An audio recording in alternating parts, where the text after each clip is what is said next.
But I guess that really is, you know, how they plan on those kind of action. Kung may libreng tres sa kabila, ipapasa mo. Pam Lopez, about similar spot where he hit that cold-blooded shot in that closeout game against Batangas. Na nagustuhan mo doon yung paggamit niya ng screen, yung pag-re-screen. At nung nakita niya na iwan na niya yung depensa, sa kanya tinirahan. Pumihit si Will Gozo, Bintis, Gimpayan the rebound. He is joined by Renzo Subido, Warren Bonifacio, Mike Maestre, and Pam Lopez. Kanina pinag-usapan natin kaya ng ganda ng pagkakabunod nitong mga ibang mga players ni Coach Eric, pero hindi mo rin naman matatawaran yung naging... Mamaya. Ngayon si Coach Juanitz. But you see that shot go in for Renzo Subido. Cuts the lead, increasing the lead rather to 13 points, 45-32. Huskers gotta respond. Huskers gotta respond here. Kapanal, susugod. Bumps Mike Maestre but fails to convert. Put back though from Christian Pagaran. Pagaran's leading the way so far. So out of lahat ng mga hinugot ng mga bata ni Coach Eric galing sa bench. 11 puntos ang kalamangan ng Binyan. Subido. Tight pass. Gimpayan missing. Quezon coming away with it. Kapanal. Will Gozo airballs that floater. Even yung mga tirang alam mo na within range na para kay Will Gozo. Maaring nadulas yung bola sa kamay niya or na to the post, Bonifacio. 6 seconds left on their shot clock. Bam Lopez puts it up off the glass, almost got it in. Bola na tapik. Gimpayan giving them another crack at it. Obviously, ang Binyan gumagamit ng oras ngayon. They are taking the shot when it reaches roughly below 10 seconds. That's when they start attacking. Gonzales nakakapasok lang din para sa Quezon. Gonzales nakabuelo. That's too easy for LJ Butt. Bad landing there pero ipapagpag lang yan. 47-36. 11-point lead. Boy. Working on Alvin Abundo. Pasa muna kay Maestre. Behind the back dribble, Maestre puts it up. Rebound ending up with RJ Minerva. Abundo. Here come the Quezon Huskers. First basket from the former male MVP Kapanal. And so long as Ken pumapasok yung mga 3-pointers na yan, they're still in it. Speaking of the Quezon Huskers. They are 4 out of 18 from beyond the arc. And yet they're down by just 8. And an offensive foul will be whistled against Poypoy Yaqtub. It was a done deal. It's an easy left-hand finish for LJ. Ang importante dito, makascore itong Huskers. Gonzales drives left again. Pass to Minerva. Tough catch. In traffic. RJ, no. And it was off Minerva. Bola babalik sa panig ng Binyan. No, maraming pasahan, misdirect. Tapos sa final 10 seconds, doon sila magsisimulang umatake. Another cut. Oh my goodness. Roa Corva off that nice assist from Mark Pengris. Ang kagandahan dun sa mga ganong klase ng pasa is sa loob tumitira ng paint at kung sa loob ka tumitira, short rebound yun LJ for 3. LJ again, malakas. Abundo pulls it back out to Gabanal. Balik kay Alvin Abundo on the right side. 8 seconds left on their shot clock. LJ going right at Roa Corva and manage to Si Simon naman ang sabi, nung game 1, idol ko pa talaga si Kuya Coach Ping. Pero masyado niyang ginaligan sa series na to, di ko na muna siya idol ngayon. Saka na ulit. Ping said, abangan niyo ang dalawang yan. Talagang malayo ang mararating. Yan, Coach Mike. Right on cue, Mika. Mark Ping is going right at Simon Sandagon. He scores. And a bonus free throw coming up, having some chabundo. Look at this move, Coach Mike. And it's really the toughness of a Mark Pingris that keeps these guys intact and believing that they still got a shot at this against the Quezon Huskers. And never mo makikita, nagpapanik ang isang Mark Pingris kahit ilang defense. Araw na ipagsapalaran, papuntang Maynila. Now here he is.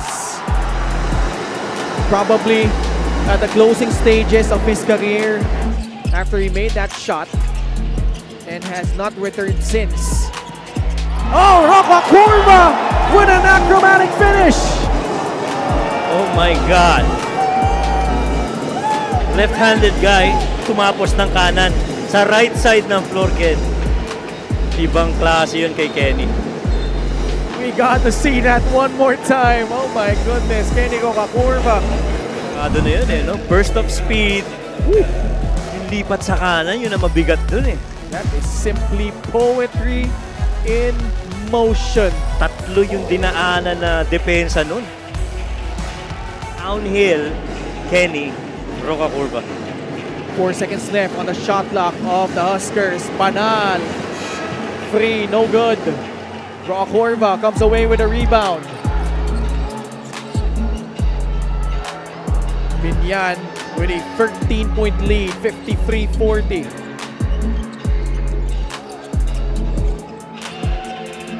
Pingris offering that screen.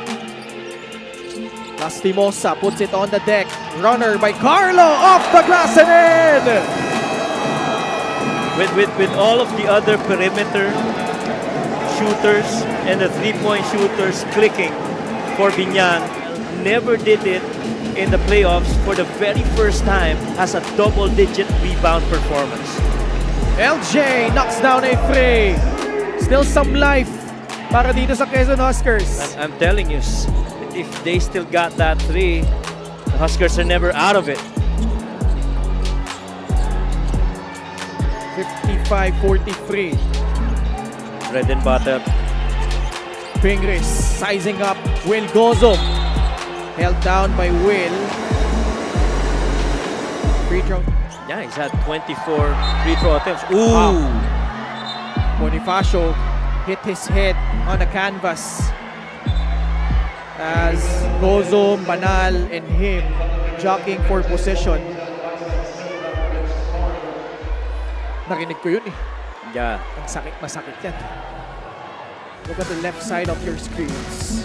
Sinusubukang ilak ni Warren yung dalawang Huskers. And ayun. Oh yeah, as he went down. Pounding yung nag-stand out sa akin Ako sa akin yung yung free throw. That's the last two games he attempted what? Total of 20 plus free throws where he's 60% from there. And a lot of it is ito na yung close game na, yung patapos na, yung sinisecure na nila yung either sinisecure yung panalo or sinusubukang bumalik sa laban. That's a trouble. That is a trouble. Last 2 minutes. Pagtimon para dito sa Binyan, you also have to recognize that because kung hindi niya ginawa yon, it would have been off to the races on fast breaks for the Huskers. But dahil sa magandang pagtimon ni Pamboy, ito naging resulta para sa Binyan. Oh, wow! LJ with his second free of the quarter. 12 points for LJ Gonzalez. Baba sa 10 ang lamang. This is still not over. A minute and 36 left. And Raimundo turns the ball over. Back to try and go against Pamboy. LJ loves it up. Will Gozom scores underneath. And Coach Boyet Fernandez, 48, 8 puntos. Ang kailangan pang habulin ng Quezon. That's back-to-back miscues from Pamboy Raimundo. LJ almost lost it. Gonzalez. That's a foul. Got held up by Kenny Roacurva. Both teams are in penalty. So Raimundo To Corva, they have to cross the timeline. Intercepted by Gabanal. Swing pass, Gonzalez, the fake, the drive, lays it up and in. Lead is down to 5. That was a good decision by LJ, opting for the higher percentage shot. Corva getting past the defense. Don't need to foul if you're Quezon. Ooh! Bingis stepping on the baseline. Crunch time.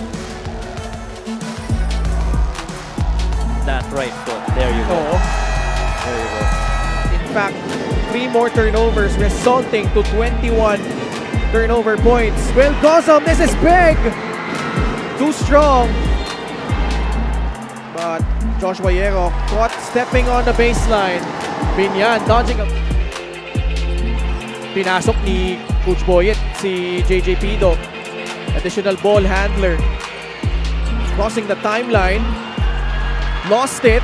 Will Gozom got it back, but he will turn the ball over.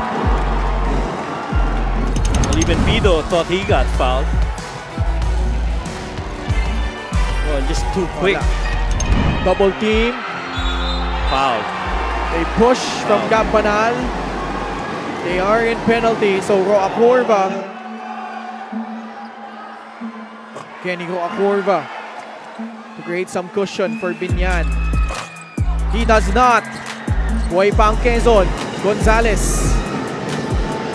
13 seconds left. LJ pulls up. Long three-pointer. Too strong. Tip-in is good. 7.6 seconds left.